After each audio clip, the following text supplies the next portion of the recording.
जगद्गुरु रामानंदाचार्य नरेंद्राचार्यजी यांच्या प्रेरणेने रामानंद संप्रदायाच्या 7 उपपीठावरून श्रींच्या सिद्ध पादुका घेऊन अध्यात्म आणि सामाजिक जनजागृती करत भव्य अशा पायी दिंड्या श्री क्षेत्र नाणीज धामकडे जात आहेत। या दिंड्या ग्लोबल वॉर्मिंगचा धोका टाळण्यासाठी पर्यावरण रक्षणाचा संदेश देत व ठिकठिकाणी मान्यवरांच्या उपस्थितीत वृक्षारोपण करत 21 ऑक्टोबर रोजी जगद्गुरु रामानंदाचार्यजी यांच्या जन्मोत्सवानिमित्त नाणीज धाम येथे होणाऱ्या वारी उत्सवासाठी मजल दरमजल करत पोहोचणार आहेत। यापैकी मराठवाडा उपपीठावरून निघणारी दिंडी दिनांक 28 सप्टेंबर रोजी श्री क्षेत्र माऊली माहेर सिमुरगावान परभणी येथून निघाली आहे।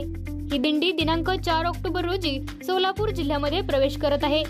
बार्शी तालुक्यामध्ये असलेल्या पिंपळवाडी या ठिकाणी सदर दिंडीचे रामानंद संप्रदाय सोलापूरच्या वतीने भव्य स्वागत होणार आहे आणि बार्शी तालुक्यामध्ये या दिंडीचा दुपारचा महाप्रसाद न्यू हायस्कूल पिंपळवाडी या ठिकाणी आहे व मुक्काम यमाई मंदिर धानोरे या ठिकाणी आहे।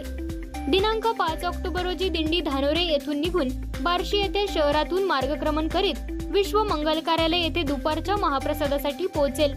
तसेच अल्पशा विश्रांतीनंतर ही दिंडी सायंकाळी मुक्कामासाठी दत्त मंगल कार्यालय खांडवी येथे पोहोचेल।